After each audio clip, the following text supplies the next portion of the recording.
Guess what I brought for you today? A lovely story. Can you guess what it's about? It's about a crow. Yeah? Did you know that crows were quite intelligent birds? Just like you children, they're very clever.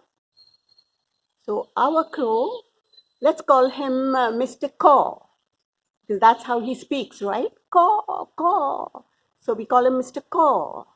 Now, Mr. Caw lived in a very cozy tree, but he loved to soar high into the skies, high into the clouds, and go visiting his friends. And this morning, he did just that.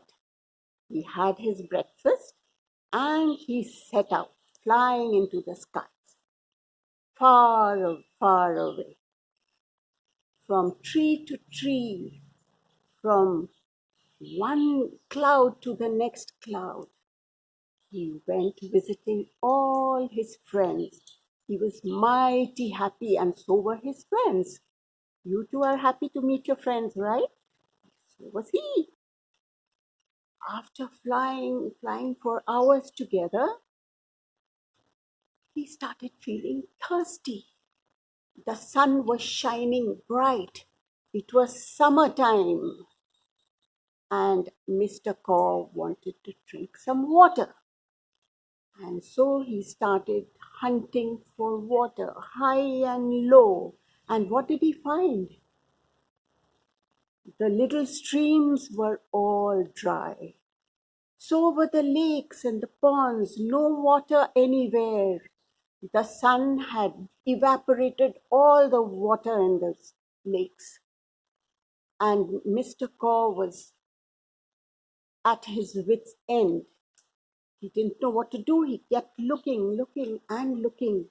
Finally, he found a pitcher and he could see some water at the bottom of the pitcher. What's a pitcher?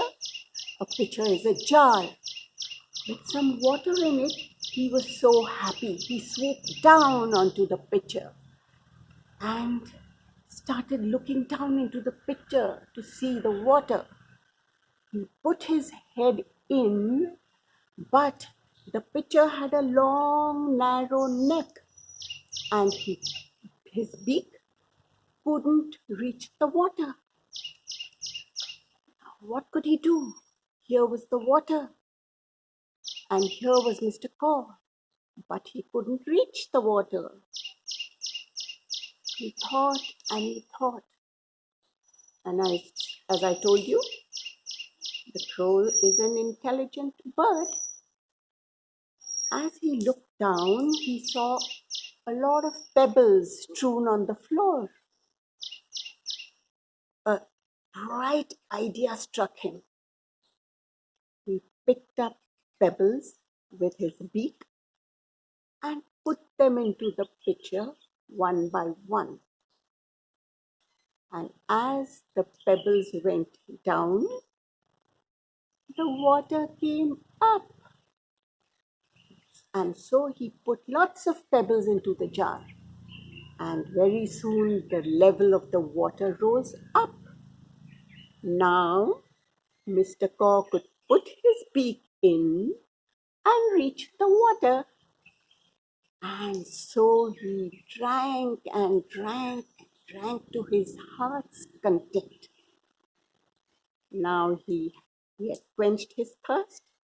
He was ready to take off onward on his journey to visit some more friends, fly some more into the clouds, and have some more fun with his friends before he went back home.